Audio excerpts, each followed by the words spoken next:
किट्टू 3 ରୁ 6 वर्ष pre primary group पिलांक पई ए किट रे थिबा वस्तु मान PP1 नंबर थिबा काठर पजल, PP2 ब्लॉक बनेबा, PP3 अबाकस स्लेट, PP4 सूक्ष्म मोटर कौशल चटाई, PP5 खुंटी बोर्ड बा पेग बोर्ड, PP6 खेलना दुईटी पुओ ओ झियो, PP7 माली 20टी एवं डोरी गुंथिवा पई डोरो गोटे बॉक्स रे, PP8 उठिकी रहिथिबा विभिन्न आकार ट्रे, PP9 चित्ररा सेट 10टी नित्य व्यवहार्य वस्तु, PP10 पेंकाली 4 प्रकार, बंसी बेलून पेंकाली, ट्रम्पेट और छोटो विसल, PP11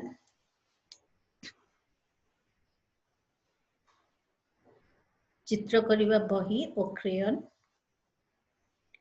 PP12 काठ निर्मित फलर पजल, PP13 काठ निर्मित गणना और मिलेबा पजल, PP14 दुईटी पुस्तक शब्द और स्पर्श एवं अनुभव पई, PP15 एलकेजी पुस्तक इंग्रजी वर्कबुक ए रु जेड पर्यंत सिखाइबा पई, PP16 हाथ पूरा जाउथिबा कोमल खेलना hand पॉपेट, PP17 magic slate, PP18 अक्षर थिबा काठर गोटी 26टी, PP19 लेस थिबा काठर जोता एक जोड़ा, PP20 गोटाक उपरे गोटी रखी होथिबा गोलाकार कप, PP21 काठर मुख पजल, PP22 NIPID पुस्तिका स्वयं शिक्षा श्रृंखलार सेट, स्वयं शिक्षा श्रृंखला मैनुअल, किट बैग व्यवहार मैनुअल, PP1 काठ नंबर थिबा पजल, यार वर्णना हला पादर 10टी अंगुठी थिबा पजल, बाम पादरु 1 ରୁ 5 एवं दक्षिण पादरे 6 ରୁ 10, यह सहजरे न भांगुथिबा काठरे निर्मित, यार व्यवहार हला शिशु पादर अंगुठी संख्या बड़ छोट आकार एवं संख्या गणिबा शिखि परिबा, PP1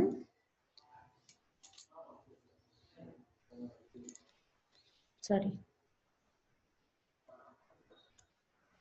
PP2 ब्लॉक बनाइबा पई ब्लॉक्स, यार वर्णना हला सफा करा जाय पारुथिबा पिला मानक पई निरापद होइथिबा और विषाक्त होई नथिबा पदार्थ रे तयारी ब्लॉक्स, ब्लॉक गुडी को जोड़ा जाय बस घर और ब्रिज बळे विभिन्न रूप दिया जाय परिबा, यह व्यवहार करिबा द्वारा पिलार कल्पना शक्ति बढ़िबो या मध्य सूक्ष्म मोटर कला वृद्धि करिबो, PP3 अबाकस स्लेट, यार वर्णना हला दुई भाग रे विभक्त होइतिबा काठर फ्रेम, गोटे भाग रे तार रे माली गुंथ होई लागिछि, अन्य भाग रे माली गुडी को कणी तार संख्या लिखिबा पई स्लेट रहिछि, शिक्षा आरंभ करुथिबा पिला मानकर मने मने गणि शिखिबा पूर्वरु गणिबा प्रणाली पई एहा व्यवहार करा जाय परिबो, PP4 सूक्ष्म मोटर कौशल चटाई बा फाइन मोटर स्किल मैट 6टी ब्लॉक, 1 नंबर ब्लॉक रे वेलक्रो और टिपा बोताम रहिछि, 2 रे ब्लॉक मझी रे एक जिप रहिछि, 3 ब्लॉक रे जोकर भली एक छवि रहिछि, 4 रे ब्लॉक रे एक हुक रहिछि, 5 ब्लॉक रे किछि छोट घंटी रहिछि, 6 नंबर ब्लॉक रे किछि बटन लगा जाइछि, फाइन मोटर स्किल बा सूक्ष्म मोटर कौशल ଓ ଦବାଇବା କ୍ଷମତା ବଢାଇବା ପାଇଁ ଏହା ବ୍ୟବହାର କରାଯାଇପାରିବ। PP5 ଖୁଣ୍ଟି ବୋର୍ଡ ବା ପେଗ ବୋର୍ଡ। ଖୁଣ୍ଟି ଓ ହାତୁଡ଼ି ଲଗାଯାଇଥିବା କାଠର ଷ୍ଟାଣ୍ଡ ବ୍ୟବହାର। ପିଲାକୁ ହାତୁଡ଼ି ସାହାଯ୍ୟରେ ଖୁଣ୍ଟି ଗୁଡ଼ିକୁ ମାରିବାକୁ ଦିଅ। ସବୁ ଖୁଣ୍ଟି ଗୁଡ଼ିକ ହାତୁଡ଼ିରେ ମାରିବା ପରେ ଷ୍ଟାଣ୍ଡକୁ ଓଲଟାଇ ପିଲାକୁ ପୁଣି ମାରିବାକୁ ଦିଅ। ହାତ ଓ ଆଖିର ସମନ୍ୱୟ ପାଇଁ ଏହା ଅତି ଉତ୍ତମ।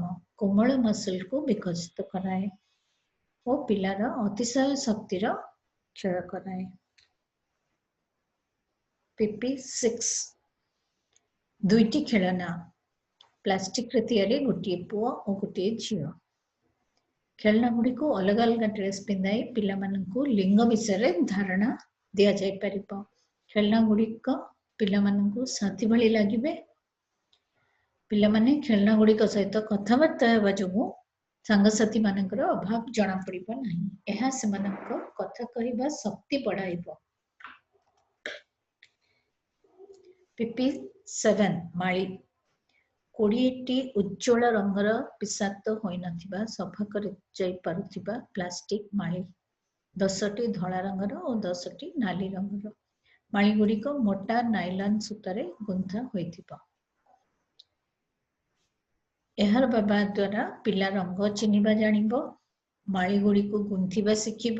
ଅଲଗା ଅଲଗା ରଙ୍ଗର ମାଳି ଗୁଡ଼ିକ ଗୁନ୍ଥି ବିଭିନ୍ନ ପଦ୍ଧତି ଢାଞ୍ଚା ବନାଇ ପାରିବ ଏବଂ ଅଭିନବ ଉପାୟରେ ମାଳିର ବ୍ୟବହାର କରି ବ୍ରେସଲେଟ୍ ବା ଆଙ୍କଲେଟ୍ ବନାଇବା ଶିଖିପାରିବ। PP8 ଉଠିକି ରହିଥିବା ବିଭିନ୍ନ ଆକାରର ଟ୍ରେ। କୋମଳ କାଠ ନିର୍ମିତ ଟ୍ରେ ଯେଉଁଥିରେ 4ଟି ଭିନ୍ନ ଆକାରର ପ୍ଲଗ ଲଗାଯାଇଥିବ। ସେଗୁଡ଼ିକ ମଧ୍ୟରୁ ଗୋଟିଏ ତ୍ରିଭୁଜାକାର, ଗୋଟିଏ ଗୋଲାକାର, ଗୋଟିଏ ଚତୁର୍ଭୁଜାକାର ଆଉ ଗୋଟିଏ ଆୟତାକାର। ଏହା ଦ୍ୱାରା ପିଲାମାନେ ଆକାର, ରଙ୍ଗ ଶିଖିବେ ଓ ବିଭିନ୍ନ ବସ୍ତୁକୁ ସଠିକ ଆକାର ଉପରେ ରଖିବା ଶିଖିପାରିବେ। PP9 ଚିତ୍ରର ସେଟ୍। 10ଟି ନିତ୍ୟ ବ୍ୟବହାର୍ଯ୍ୟ ପଦାର୍ଥର ସେଟ୍। ଟେବଲ ଚେୟାର ଭଳି ନିତ୍ୟ ବ୍ୟବହାର୍ଯ୍ୟ ପଦାର୍ଥ ଗୁଡ଼ିକର 10ଟି ପୋଷ୍ଟକାର୍ଡ ଆକାରରେ ଛବି।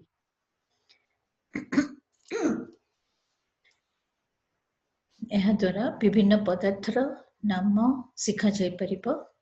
ସେଗୁଡ଼ିକ ନିର୍ମିତ ହୋଇଥିବା ପଦାର୍ଥ ଚିହ୍ନିବା, ସେଗୁଡ଼ିକର ବ୍ୟବହାର ବିଷୟରେ ଜାଣିବା ଓ ସେଗୁଡ଼ିକ ଶକ୍ତ ନା କୋମଳ ତାହା ଜାଣିବାରେ ସାହାଯ୍ୟ କରିବ। PP10 ପେଙ୍କାଳି। 4 ପ୍ରକାରର।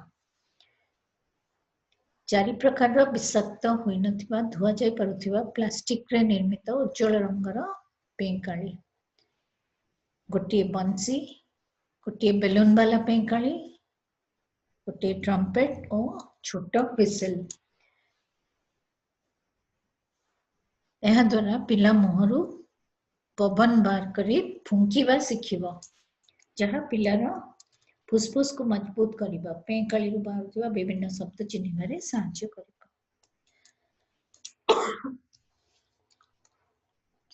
PP11 ରଙ୍ଗ କରିବା ପାଇଁ ପୁସ୍ତକ ଓ କ୍ରେୟନ।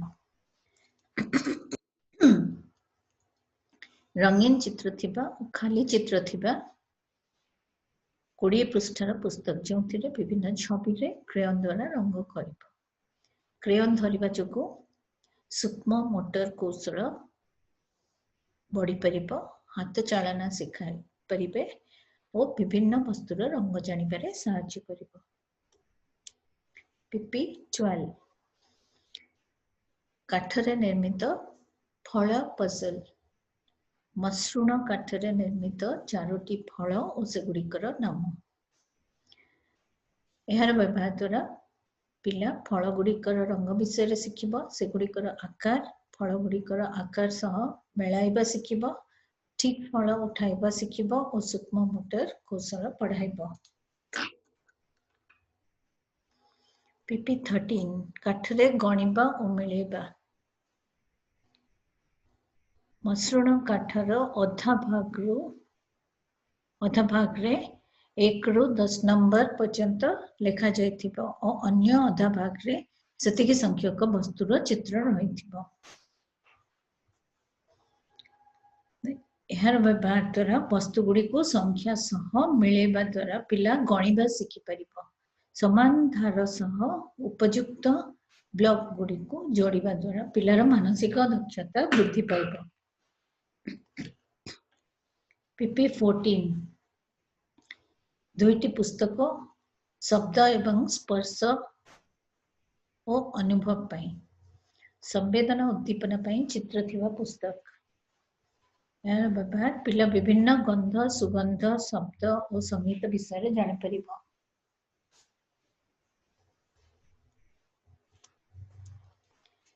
PP 15 LKG ପୁସ୍ତକ। ପନିପରିବା, ଫଳ, ଯାନବାହନ ଓ ପ୍ରାଣୀ ପ୍ରଭୃତି ନିତ୍ୟ ବ୍ୟବହାର୍ଯ୍ୟ ପଦାର୍ଥର ଚିତ୍ର ଥିବା ପୁସ୍ତକ। ଏହାର ବ୍ୟବହାର ପିଲା ତାର ନିଜର ଚାରିପାଖରେ ଥିବା ନିତ୍ୟ ବ୍ୟବହାର୍ଯ୍ୟ ପଦାର୍ଥ ଗୁଡ଼ିକ ବିଷୟରେ ଜ୍ଞାନ ଆହରଣ କରିପାରିବ। ପିଲା ସେଗୁଡ଼ିକର ବ୍ୟବହାର ଓ ଉପଯୋଗିତା ବିଷୟରେ ଜାଣିପାରିବ। ଏହି ପୁସ୍ତକ ଗୁଡ଼ିକ ପିଲାମାନଙ୍କର ସାଧାରଣ ଜ୍ଞାନ ବୃଦ୍ଧିରେ ସାହାଯ୍ୟ କରିବ।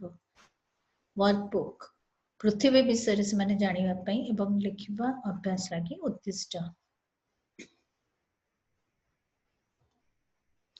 PP 16 ହାତ ପୁରାଯାଇ ପାରୁଥିବା କୋମଳ ହାତ କଣ୍ଡେଇ ହ୍ୟାଣ୍ଡ ପପେଟ୍। ଏକ କୋମଳ ଖେଳନା ଯାହା ମଧ୍ୟରେ ପିଲା ତାର ହାତ ପୁରାଇ ପାରିବ ଓ ପିଲାର ଅଙ୍ଗୁଳି ଗୁଡ଼ିକ ଖେଳନାର ବିଭିନ୍ନ ଅଙ୍ଗ ପ୍ରତ୍ୟଙ୍ଗ ଭଳି ବ୍ୟବହାର କରାଯାଇ ପାରୁଥିବ। ପିଲା ପରି କାହାଣୀର ବିଭିନ୍ନ ଚରିତ୍ରର ଆନିମେଟେଡ୍ ରୂପ ଦେଖିପାରିବ। ପିଲା ସେହି ଖେଳନା ଗୁଡ଼ିକ କାହାଣୀ ଗୁଡ଼ିକ ସହ ଯୋଡ଼ି ପାରିବ ଓ ଖେଳନା ଗୁଡ଼ିକୁ ହାତରେ ଖେଳିବା ସମୟରେ ନିଜର ସଂଳାପ ତିଆରି କରିପାରିବ। PP 17 magic slate plastic frame ଥିବା, ବିଷାକ୍ତ ହୋଇନଥିବା ଓ ଭାଙ୍ଗୁନଥିବା ସ୍ଲେଟ୍। ଚିତ୍ର ଆଙ୍କିବା ପାଇଁ ପେନ୍ସିଲ୍ ଆକାରର ଏକ ଷ୍ଟେନ୍ସିଲ୍। ସହଜରେ ଲିଭାଇବା ପାଇଁ ଏକ ପାଖରୁ ଅନ୍ୟ ପାଖକୁ ନିଆଯାଇ ପାରୁଥିବା ସ୍ଲାଇଡିଂ ବଟନ୍। ବ୍ୟବହାର ଏହି ବହୁମୁଖୀ ସ୍ଲେଟ୍ ଚିତ୍ର ଆଙ୍କିବା ଓ ଲେଖିବା ଏବଂ ହିସାବ କରିବା ପାଇଁ ବ୍ୟବହାର କରାଯାଇପାରିବ। ଖେଳିବା ପାଇଁ ମଧ୍ୟ ଏହା ବ୍ୟବହାର କରାଯାଇପାରିବ। ସହଜରେ ଲିଭାଯାଇ ପାରୁଥିବାରୁ ସମୟ ବଞ୍ଚାଇବ ଓ ସୂକ୍ଷ୍ମ ପେଶୀର ଦକ୍ଷତା ବଢ଼ାଇବ। PP 18 ଅକ୍ଷର ଥିବା କାଠର କ୍ୟୁବ୍ ବ୍ଲକ। PP 18 ଅକ୍ଷର ଥିବା କାଠର କ୍ୟୁବ୍ ବକ୍ସ। ଇଂରାଜୀର ବଡ଼ ଅକ୍ଷର ଲେଖାଥିବା 26ଟି କାଠର କ୍ୟୁବ୍ ବା ଗୋଟି। କ୍ୟୁବ୍ ଗୁଡ଼ିକର ଅପର ପକ୍ଷରେ ଅକ୍ଷର ଅନୁସାରେ ଚିତ୍ର ରହିଥିବ। ବ୍ୟବହାର ପିଲା ଅକ୍ଷର ଚିହ୍ନିବ, ନିର୍ଦ୍ଦିଷ୍ଟ ଅକ୍ଷରରେ ଆରମ୍ଭ ହୋଇଥିବା ପଦାର୍ଥ ଗୁଡ଼ିକୁ ଜାଣିବ, ଉଚ୍ଚାରଣ ଓ ଶବ୍ଦ ଶିଖିବ। ଏହି ବ୍ଲକ ଗୁଡ଼ିକୁ ଘର ତିଆରି କରିବା ପାଇଁ ମଧ୍ୟ ପିଲା ବ୍ୟବହାର କରିପାରିବ। PP 19 ଲେସ୍ ଲଗାଯାଇଥିବା କାଠର ଜୋତା। ଗୋଟିଏ ଯୋଡ଼ା ଜୋତା ଆକାରର କୋମଳ କାଠ ନିର୍ମିତ ପଦାର୍ଥ। ଏଥିରେ କଣା ଥିବ ଓ ଲାଲି ରଙ୍ଗର ଲେସ୍ ଲଗାଯାଇଥିବ। ଏହାର ବ୍ୟବହାର ହେଲା ପିଲା ନିଜ ଜୋତାର ଲେସ୍ ବାନ୍ଧିବା ଶିଖିବ। ପିଲାମାନେ ପରସ୍ପରକୁ ଜୋତା ପିନ୍ଧିବାରେ ସାହାଯ୍ୟ କରିବା ଯୋଗୁଁ ଦଳବଦ୍ଧ ହୋଇ କାର୍ଯ୍ୟ କରିବା ଶିଖିବେ।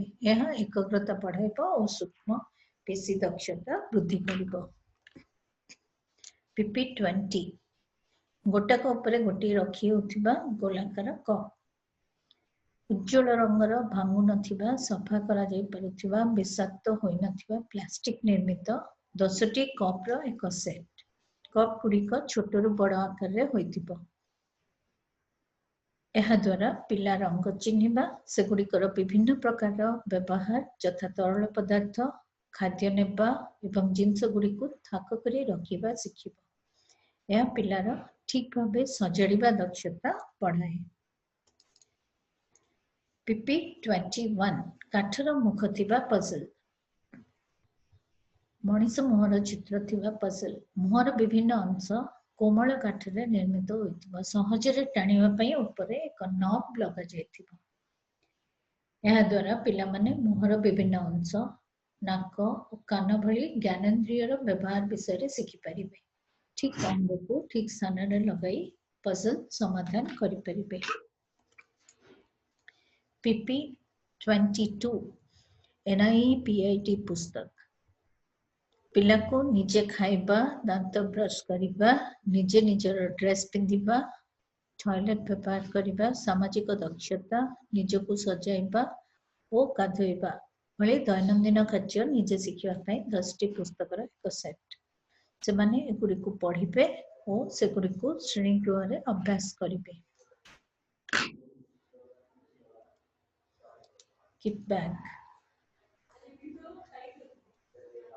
वाटरप्रूफ बैग भितर सब पदार्थ भल भाव पैक कर रखा जाइछि